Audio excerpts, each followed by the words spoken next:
significant political battle unfolded this week as First Nations leaders from across Ontario rallied on Parliament Hill. They are protesting Bill C-5, a piece of federal legislation they argue is drafted without proper consultation and threatens their treaty rights. The bill aimed at fast-tracking major projects has drawn comparisons to Ontario's controversial Bill 5, raising different from Mambo number 5.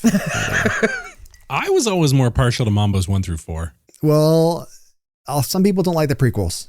That's the thing. Like raising concerns about environmental protection and the federal government's commitment to reconciliation. After intense pressure, the government has amended the bill, but the controversy has highlighted deep-seated tensions between Ottawa and Indigenous communities. Some of the facts are, of course, it's known as the One Canadian Economy Act, designed to expedite approvals for major infrastructure projects deemed in the national interest. So there's two bits to it here, though. It's really weird because it's kind of two bills mushed together, because this is what the Carney government's been doing. They've been putting a bunch of different things together, and like some of it's very reasonable and some of it's bonkers. And they're hoping that people will just kind of hand wave away the bonkers stuff. So there's two parts to the bill. There's the Free Trade and Labor Mobility in Canada Act, which is exactly what it sounds like. It's breaking down. So there's interprovincial trade barriers. Some of those are federal. Most of them are provincial. Right. But some of them are federal. The federal ones are things like regulatory barriers and things where like it'll need to get approved in different regions and things. And so this basically says if it's good enough in one region, it's good enough in another. So like if you are certified as a dental hygienist, you're in one province, you're certified in another. Right. That's got problems right out of the gates because like, you know, there's like, I think dental hygienist is the example. Andrew Fury from Newfoundland gave the example. I think it was dental hygienist. Somebody's screaming at their phone right now, but that are able to, one profession is able to give anesthesia in one province, but not qualified to do it in another. And so like, what do you do with that? Right? Like it's kind of treating complicated problems as though they have simple answers, but most people agree to that part of the bill. That part of the bill is not a huge problem. It needs some finessing for sure, but like it's manageable. The second part of the bill is the Building Canada Act, which basically gives the federal government the power to say, hey, this is a national interest project, so we're building it. Don't worry about environmental consultations. Don't worry about Indigenous consultations. Don't worry about legislation. Is it illegal? Pfft, who cares? Like it functionally gives the federal government the power to ignore legislation if they think it matters a lot. Right. This is my problem with the bills that are coming forward, because I know people get real mad when you start critiquing things, as we should. But I look at it like, okay, even if I trusted this government implicitly that they are going to do the right thing for the right reason for the right people, this bill will be a bill that is carried forward with other governments. Yeah. Right. And so I get why they can't be so finite that it like holds people to things. But the interpretation of it, if a different government and a different leader comes into play, is wide open. And that's what's scary. Is it. Whatever power you give the government you like, you are also giving to all future governments. Right. And like, it's Canada. It's kind of bounced back and forth between conservative leadership and liberal leadership for most of modern history. At some point, the conservatives are going to be holding the keys again. Do you want them to have this power to just say it's in the national interest? Because based on what the conservatives have been saying, that means that the country would essentially become 90% pipeline. Just just running over pipes all over the place. Yeah. So, what was the amendment that the government did to sort of make to appease? Oh yeah, 2 seconds. It's just easier if I pretend to look for it. Just like you did in school. Like I'm just looking. Oh yeah. I don't know if Bill C-5 has been amended. I know Bill 5 got amended by the Ford government to like kind of performatively call for Indigenous consultation. Oh, right. Maybe that's what it's referenced to. Yeah. But I don't believe Bill C-5 has been amended. Instead, it got something called closure. So when they limited X, talked it out. Now they're fine. They limited debate. They've fast tracked it through the parliament. That's so you may have seen earlier this week, Nate Erskine-Smith was standing up and voted against the Liberal Party because he's gone rogue. But so he voted to support it on second reading. So the way that it goes is there's first reading, then they vote on it on second reading. And if it passes second reading, it goes to committee. So he voted on it to go to committee. But he did stand up and speak against the closure motion and basically said like this policy would be Stephen Harper's dream. Yeah. And that it needs substantial changes for him to support it for third reading, which is the actual like vote that really counts. Yeah. But it got rushed through committee. They limited committee to 2 days. And if you are a Liberal supporter, you're like, yeah, it's a great idea. Just know the Conservatives agree and voted in favor of this. And if there's ever been a warning sign of like, maybe you don't actually want this, it's how excited the Conservatives are about it. Like, you ever been playing a board game and you go to make a move and your opponent gets really excited that you're about to do that thing and you're like, wait a minute. Like they catch their breath a little. They're like, are you sure you want to do that? No. Now, I think I agree with you in that this type of bill is exactly the kind of thing where if you want it for this government, you have to be ready to let anyone in power use that. And I think that's the part that is not great. Is there any weight to the argument, just putting it forward, is there any weight to the argument that we are in such a situation currently that we need to act so quickly that this needs to happen?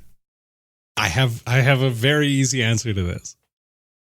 They could have just extended the parliamentary session by a week and had proper debate about this. Yeah. Instead, they said... Would it have actually resolved at that point, though? Well, so the idea is in that process, it's going to go through committee. They'll bring in expert witnesses. They'll go through this line by line. And the idea is that during that committee process, you refine the legislation. You deal with the underlying issues. Maybe you put limitations on it. That would give a chance for Indigenous voices to be heard in the legislative process. That would give a chance for expert voices to be heard. That would give a chance for environmental groups to be heard. But instead of doing that, the Liberal government doesn't want a whole bunch of sound bites about how much this bill sucks. And so instead, they just kind of rammed it through committee, did it on the shortest timeline possible so that they could take their full summer holiday. Like that really is what it comes down to. But what I'm asking about though is like, what's the reason for this bill? Like what's the push behind it? What's the reason for the urgency? And I'm not saying that I think it's a great idea for exactly the reasons we stated. However, my point is, what's the point? They're not just doing it because they're like, this will be sneaky. Because Mark Carney really, really wants to. Like, is honestly the answer. Because, like, that's not enough of an answer, though. But it is, because if you listen to him speak, if you listen to him talk, it is essentially like a father knows best approach to governing, where he's like, I just know what's right. And so they want to ram through this legislation so that they can just sort of do whatever they want and bypass consultation processes. They're doing it in the auspices of economic crisis, when in reality, they just want to be able to fast track projects that they think are good in the national interest, and they get to decide what the national interest is. But is there an urgency currently that there hasn't been previously? And I'm referring to specifically, to spell it out, I'm referring to America and Trump. The Trump administration.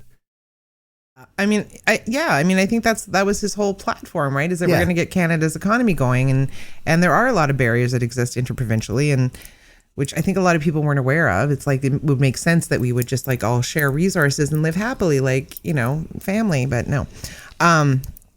But again, I get it. If I believed Dad and Dad said, I need this permission so that I can go ahead and get all this stuff done for us. And I was like, yeah, I totally agree with you, Dad. If Dad dies and we get stepdad, Papa Carney. If Papa Carney isn't there anymore, what do we do? I don't want stepdad taking this bill. Why is Uncle Jeff staying over? Do you know what I mean? Like that's it's the worry of that. And yeah, no, I get that. I totally get that. And priority has to be consultation with Indigenous groups. Like that is reconciliation right there. So, not ensuring that is done appropriately. I mean, even Duggo said that what did he say recently?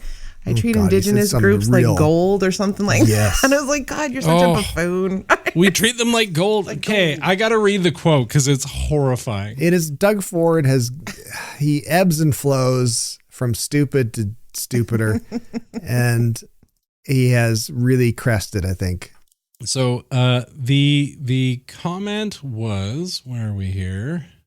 It was so wild, this comment as well. When provinces are doing Bill 5 and the feds are doing C5, it's confusing for people.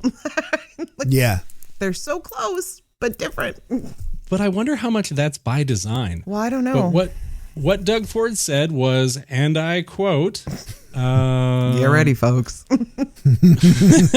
When I first came into office, I told Minister Rickford, treat them well, give them what they need, whatever they want for them to prosper. But there's going to be a point that you can't just keep coming hat in hand all the time to the government. You've got to be able to take care of yourselves. And when you literally have gold mines, nickel mines, every type of critical mineral that the world wants, and you're saying, no, I don't want to touch that. By the way, give me money. Not going to happen. He has almost immediately apologized after getting yelled at an enormous amount. Sure.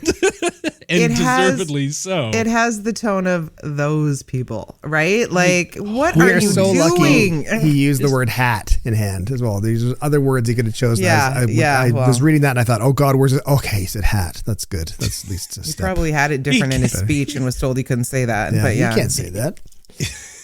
Yeah, I don't think he was on script for that part. Oh, God. They should be Doug Ford thankful. gets himself in trouble when he's riffing. But that's what he thinks. My God. Anyway. Oh, yeah.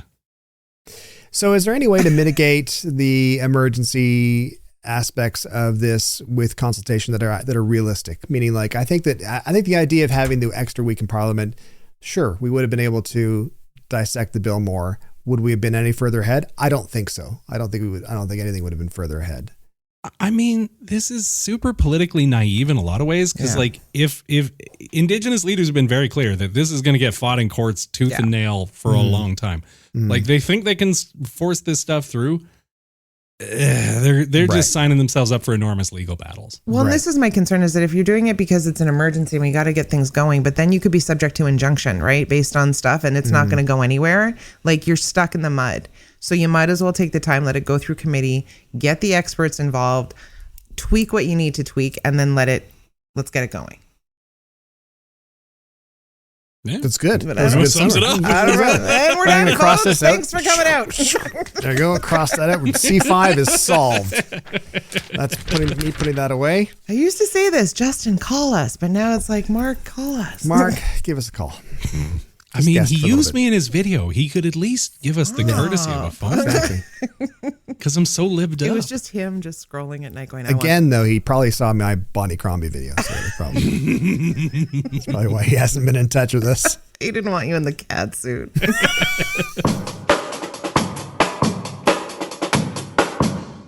You can find past episodes and more at podcastisbroken.ca or your favorite podcast platform.